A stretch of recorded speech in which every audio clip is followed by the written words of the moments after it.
Les résultats officiels des élections communales seront proclamés vendredi prochain. Le tribunal administratif a rendu son jugement sur les contentieux électoraux pour la province d'Antananarivo aujourd'hui. Malgré l'annulation des résultats de certains bureaux de vote, le classement des candidats à la commune urbaine d'Antananarivo reste inchangé. Suite aux déclarations du général Richard Ravalomanana, le colonel Charles Ranjanaswavan a pris la parole, affirmant que les forces de l'ordre sont des enfants du peuple et ont le devoir de le protéger. Il a appelé à la fin des réquisitions militaires injustifiées. De l'actualité internationale, Joe Biden a décidé mardi de retirer Cuba de la liste noire des États soutenant le terrorisme, un geste qui doit encourager la libération d'un nombre important de prisonniers politiques, a précisé un haut responsable américain.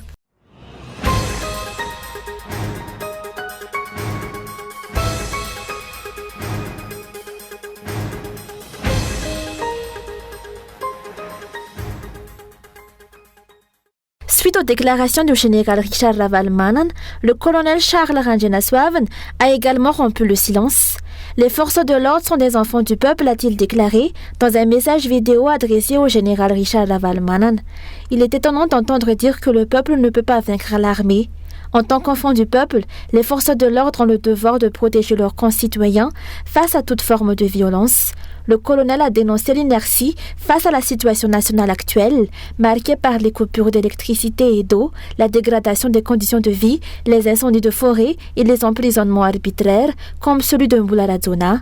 Il a également appelé à la fin des réquisitions militaires.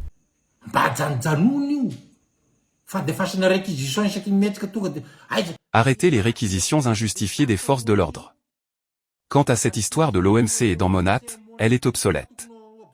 Nous, les forces de l'ordre, sommes des enfants du peuple, et notre rôle n'est pas de protéger les dirigeants. Pourquoi les dirigeants ne s'acquittent-ils pas correctement de leurs responsabilités au lieu de recourir aux abus et à la dictature? Comment expliquer que des officiers venus de Fianarantsoa puissent voter à Antananarivo par le biais d'ordonnances douteuses? Un général à la retraite, interrogé sur le sujet, a réaffirmé que la mission première de l'armée malgache est de protéger le peuple malgache et ses biens. Il a souligné que le pouvoir appartient au peuple. Son nom est armée malgache. En tant que tel, son pouvoir provient du peuple malgache. Tous les jeunes en âge sont appelés à la rejoindre pour servir leur pays. Grâce à leurs armes, les forces de l'ordre agissent avec l'autorisation du peuple malgache, afin de protéger la nation et ses citoyens. Il est donc surprenant d'entendre que le peuple ne pourra jamais vaincre les forces de l'ordre. Non, les forces de l'ordre ne sont pas destinées à se battre contre le peuple. Les intervenants s'accordent à dire qu'il ne faut pas recourir à la force contre les civils. Les politiciens doivent privilégier le dialogue et la négociation pour sortir le pays de la crise. La priorité doit être donnée au maintien de la paix, en particulier dans les zones rurales où la population vit constamment avec inquiétude.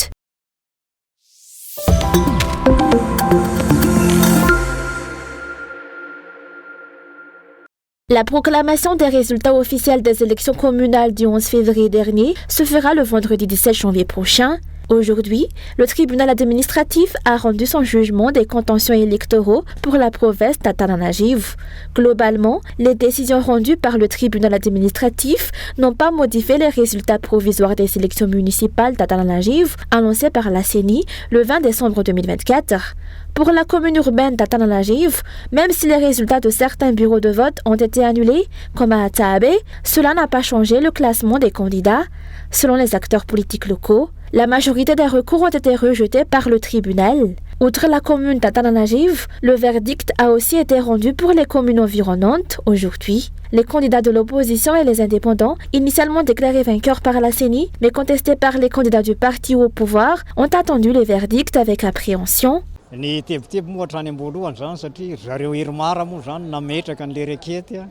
Nous étions inquiets dès le départ, car la requête provenait des Irmars. Ces derniers sont connus chez nous pour leur arrogance, se vantant de leur richesse et de leur influence. Cependant, malgré notre anxiété, la vérité reste la vérité. Ils ont dit que certains bureaux de vote n'ont fermé qu'autour de 19h et que des sensibilisations ont encore été menées à ce moment-là. Ils ont également accusé nos délégués Fivui d'être intervenus dans le travail des membres des bureaux de vote.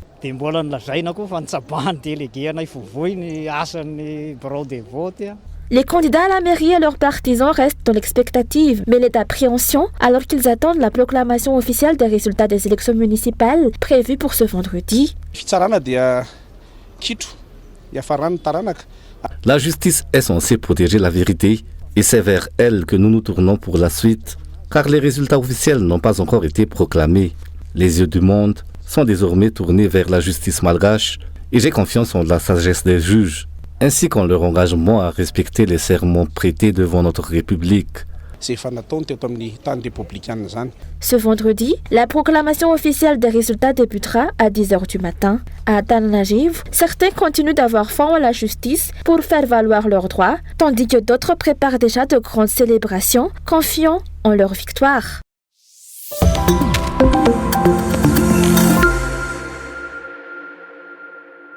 La paix ou la survenue de troubles dans le pays dépendra des résultats officiels des élections municipales qui seront prochainement rendus par la justice, a déclaré aujourd'hui le président du Front de Libération Nationale.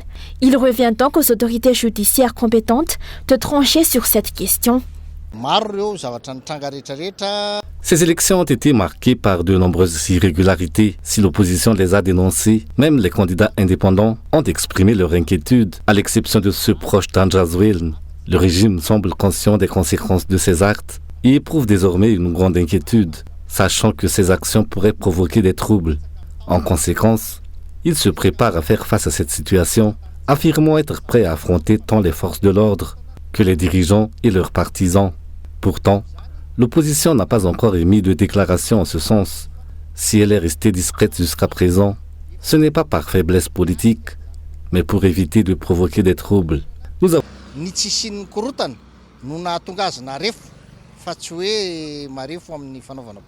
Les dirigeants et leurs partisans ont déjà menacé de réprimer toute tentative de trouble après les élections. De leur côté, les partis politiques, ayant présenté des candidats à la mairie, affirment qu'ils ne reconnaîtront que les résultats issus du vrai choix des électeurs. Cette situation crée un climat de tension et laisse craindre des troubles. Nous avons choisi la démocratie, ce qui signifie respecter la voix du peuple.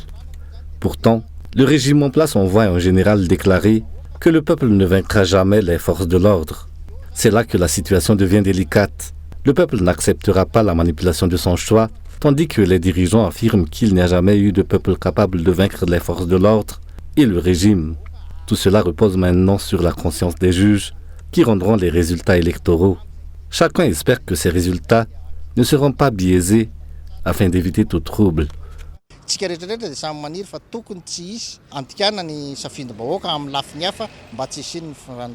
Selon les explications, la démocratie devrait régner et la liberté d'expression pleinement appliquée. Les élections ont perdu leur crédibilité à Madagascar, en témoignent les 3 dernières élections. La justice saura-t-elle redresser cette situation ou persistera-t-elle dans les erreurs du passé ? S'est interrogé le Parti Front de Libération Nationale.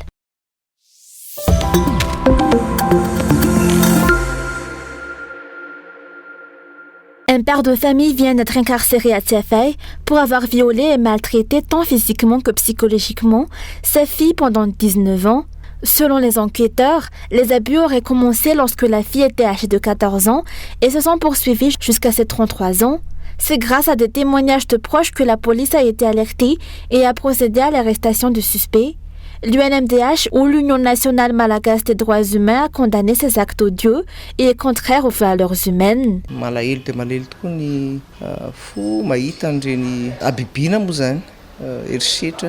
C'est tragique de constater de telles brutalités et actes d'inceste infligés à son propre enfant.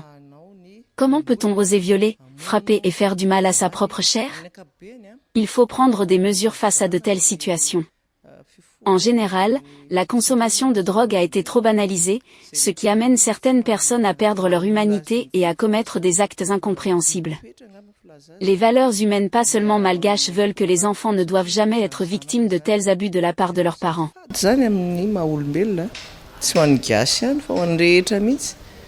Madagascar a durci les peines pour les agresseurs sexuels, allant jusqu'à mettre en place la castration chimique. Cette mesure annoncée par Andjazwil la fin 2023 a suscité de vives controverses.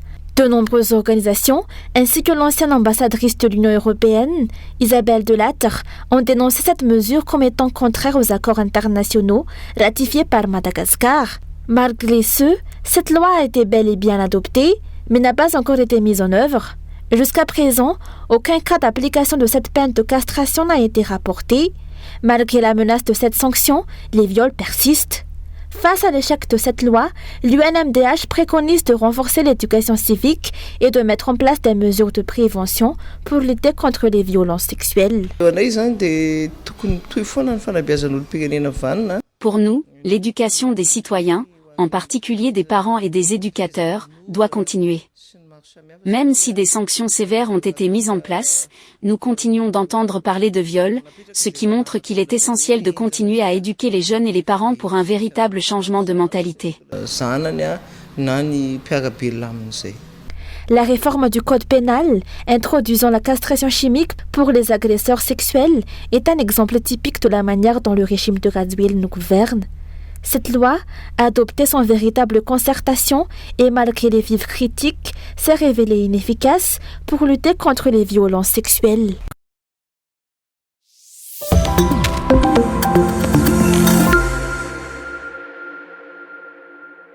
Le trafic illicite de ressources naturelles, en particulier des tortues, s'est intensifié dernièrement. Près de 1500 tortues destinées à l'exportation illégale ont été saisies au cours du dernier mois. Selon les politiciens, cette recrudescence est due à la présence de sans-scrupules et d'un réseau bien organisé qui exploite les ressources nationales à des fins personnelles. Les rafts Michet Madagascar, Mbola raft. Le système en place repose sur des mécanismes de restriction et de pillage, favorisant les colonisateurs dans le vol de nos ressources nationales. Ces trafics, qu'ils concernent des êtres vivants ou de l'or, ne représentent qu'une partie visible d'une exploitation dont l'ampleur réelle échappe encore à notre connaissance. Outre les acteurs étrangers, les dirigeants participent également à ce pillage, au détriment de la population. Cette situation explique l'implication de nombreux hauts fonctionnaires dans ces affaires. Seule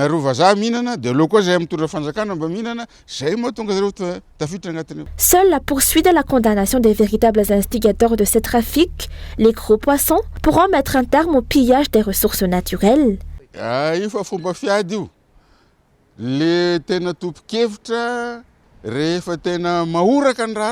Lorsqu'une affaire devient trop bruyante, ils se sentent obligés de désigner des boucs émissaires. Ils cherchent qui envoyer en prison, et ceux qui se font prendre endossent la responsabilité de toutes les affaires. Dans ce pays, ce n'est pas 53 kg d'or qui disparaissent, mais une tonne par mois. Vous ne pourrez attraper que les petits trafiquants, car les gros poissons orchestrent tout depuis l'administration. Ils restent intouchables.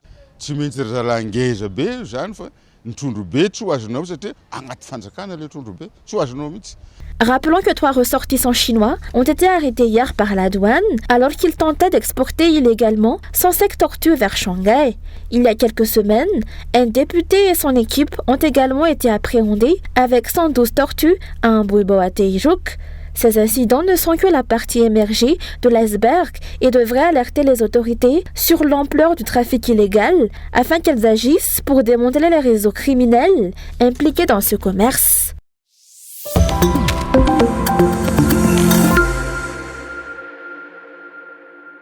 Le cyclone Dikeledi s'est rapproché de Madagascar et devrait raser la côte sud-ouest de l'île dans l'après-midi, selon les dernières prévisions météorologiques. Dans la matinée, le centre de Dikeledi se situait à 276 km à l'ouest de Mourmé. Ses vents ont atteint 110 km par heure, avec des rafales pouvant aller jusqu'à 155 km par heure. Il est classé comme forte tempête tropicale.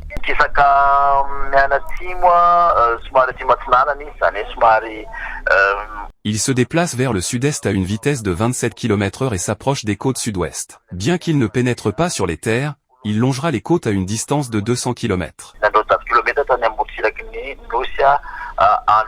Selon les prévisions, de fortes précipitations sont attendues, ce qui pourrait entraîner des crues et des inondations. Par conséquent, une alerte rouge a été émise pour les côtes des régions Melak, Menabe, Atimanjefan, Anjoui et Anous.